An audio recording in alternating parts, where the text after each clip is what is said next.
তো ওই আজকে কথা বলার যেটা উদ্দেশ্য যে কবিরাজ কিন্তু আগে ছিল।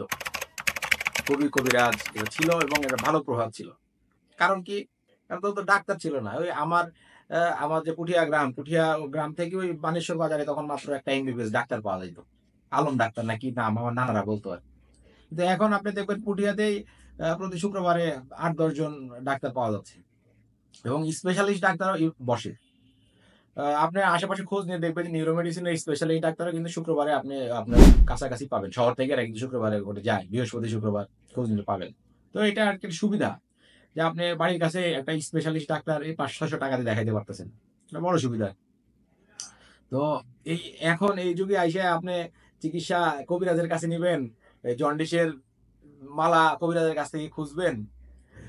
হাড় ভাঙার চিকিৎসা বাঁশের পাতা লাগাবেন না পাতা লাগাবেন এটা কিন্তু আপনার সিদ্ধান্ত। কিন্তু মনে রাখেন ওই আমাদের গোবরগাড়ির নাটোরের লালপুর একটা গ্রাম আছে গোবরগাড়ি। তো গ্রামের পোলাপান স্কুলে যাইতো, স্কুলে যায় ভাল লাগে না, স্যারে মারে। ধান ক্ষেতে কাজ করে, ভ্যান চালায়, রোজগার কম। পরে এরা সব এগুলা বাদ দিয়ে এসে আ চিকিৎসা করে, হাড় ভাঙার চিকিৎসা করে।